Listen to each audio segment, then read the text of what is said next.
मेरे सपनों की रानी कब आएगी तू, आए रुत मस्तानी कब आएगी तू। आनंद मरा नहीं, आनंद कभी मरते नहीं। जी हाँ, आनंद फिल्म का ये डायलॉग बॉलीवुड के सबसे पहले सुपरस्टार राजेश खन्ना पर बिल्कुल फिट बैठता है। ये जो मोहब्बत है ये उनका है काम। राजेश खन्ना भले ही इस दुनिया में नहीं है, लेकिन वो आज भी लोगों की यादों में जिंदा हैं। आज भी सबके दिलों पर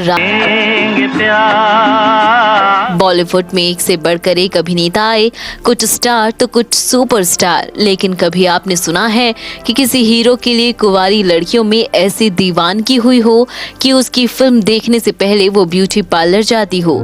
हमें तुमसे प्यार कितना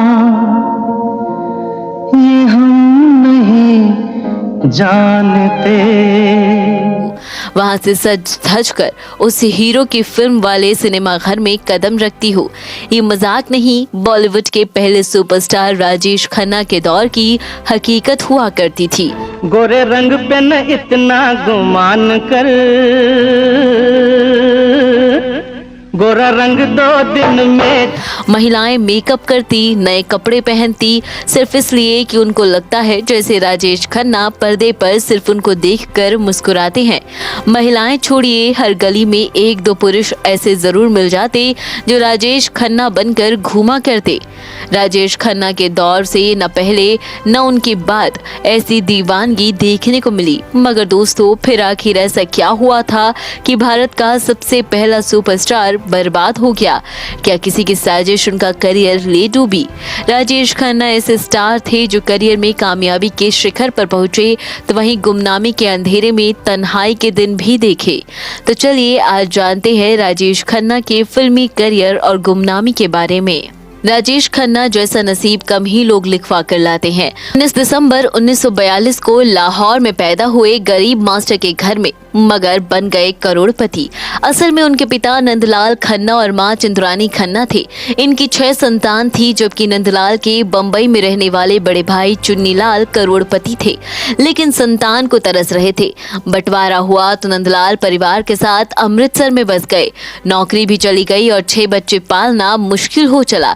ऐसे में गरीब नंदलाल ने अपने एक बेटे जतिन खन्ना को बड़े भाई को दे दिया। यही जतिन बॉलीवुड के सबसे पहले सुपरस्टार राजेश खन्ना बने।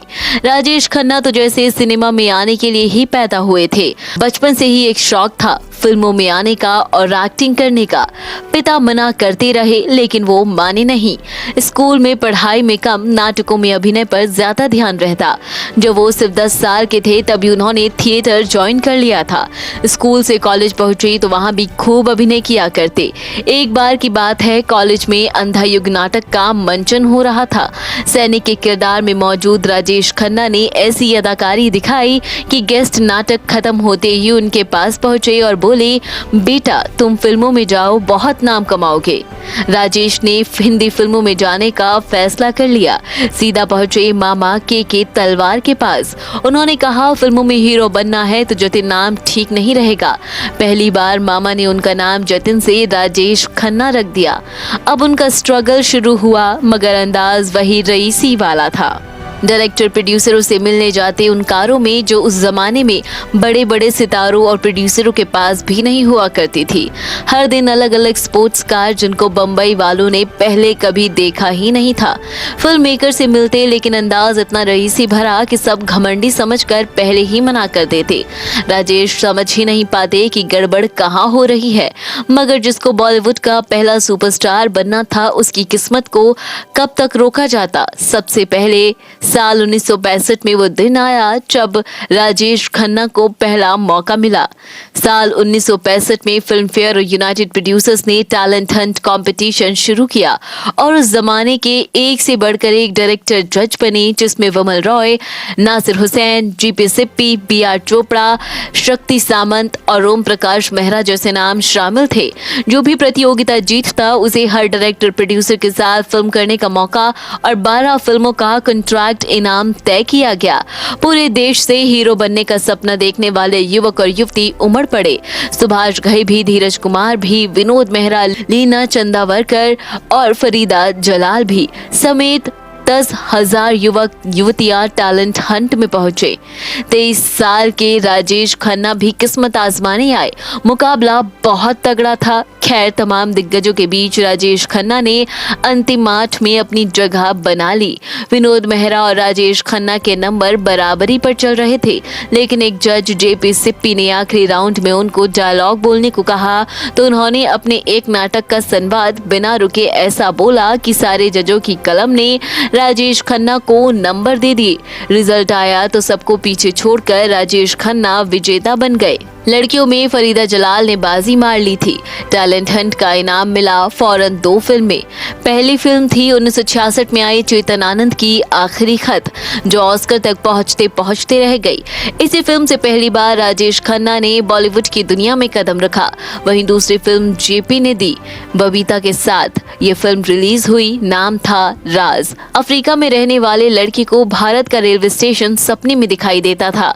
फिल्म की कहानी मोहम्मद रफी की आवाज में वो गीत अकेले है चले आओ जहां हो और राजेश खन्ना की दमदार एक्टिंग ने फिल्म को हिट कर दिया। लेकिन जिस फिल्म से राजेश खन्ना की किस्मत पलटी, वो फिल्म आनी अभी बाकी थी और एक नया दौर शुरू होने वाला था। मशहूर डायरेक्टर शक्ति सामंत फिल्म बनाने जा रहे थे। फिल्म का नाम रखा गया वंदना। फिल्म क्या थी? बस बॉलीवुड में शर्मिला टैगोर को लॉन्च करने की योजना थी। 2 हीरो साइन किए जाने वाले थे। एक हीरो राजेश खन्ना को ले लिया गया और छोटा सा रोल दे दिया गया। उनको पहले हाफ में ही प्लेन क्रैश में मर जाना था। बाकी कहानी एक दूसरे हीरो पर चलती। इसी बीच इत्तेफाक से प्रोड्यूसर सुरेंद्र कपूर ने शक्ति सामंत को लंच पर बुलाया। वो एक नई फिल्म प्रोड्यूस कर रहे थे, एक श्रीमान एक श्रीमती। उसी का क्लाइमेक्स दिखाना चाहते थे। शक्ति सामंत पहुंचे और अंतिम 2 रील देखी तो चौंक उठे। उनकी और इस फिल्म का राइटर एक ही था, सचिन भौमिक। मगर वो चौंके आखिरी सीन को देखकर, क्योंकि यही क्लाइमेक्स तो उनकी वंदना फिल्म का भी होना था। फौरन वापस आए और प्रोजेक्ट बंद करने का मन बना लिया। किस्मत से प्रसिद्ध उपन्यासकार गुलशन नंदा और लेखक मधुसूदन कालेकर उनसे टकरा गए। उन्होंने प्रोजेक्ट बंद करने से मना किया। तीनों ने मिलकर दूसरे हाफ की कहानी पर काम किया। दूसरे हीरो का विचार त्यागा गया और इसके बाद राजेश खन्ना ही डबल रोल में नजर आए। फिल्म का नाम वंदना से आराधना हो गया। 1969 में आखिरकार फिल्म आई आराधना। खन्ना को हार मिली तो वो फिर से फिल्मों में लौट आए, लेकिन उन्हें फिर वो कामयाबी बिल्कुल नहीं मिली। सिर्फ रियल लाइफ ही नहीं, अब रियल लाइफ में भी वो तबाह हो गए थे। कभी अंशु महेंद्र से प्यार करने वाले राजेश ने डिम्पल से शादी कर ली थी। फिर बाद में टीना मुनीम के प्यार में पड़ गए तो डिम्पल छोड़कर चली गई थी। कभी जिसके बंगले आशीर्वाद में महफिलें खत्म नहीं होती थी, वहां अब कोई पूछने वाला नहीं था। फिर जीवन के अंतिम दौर में वो अनीता अडवाणी नाम की महिला के साथ लिव इन रिलेशनशिप में रहने लगे थे। खराब लाइफस्टाइल और दिन रात बेहिसाब शराब पीने वाले राजेश का लिवर पूरी तरह से सड़ गया था। साल 2011 में तबीयत बहुत बिगड़ी तो चेकअप हुआ और लीवर में कैंसर बताया गया।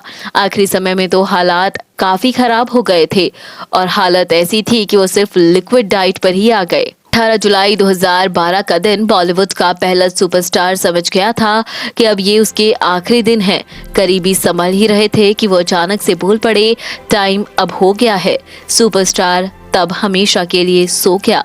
वेल दोस्तों, बॉलीवुड के पहले सुपरस्टार राजेश खन्ना ने 18 जुलाई 2012 को इस दुनिया से अलविदा कह दिया।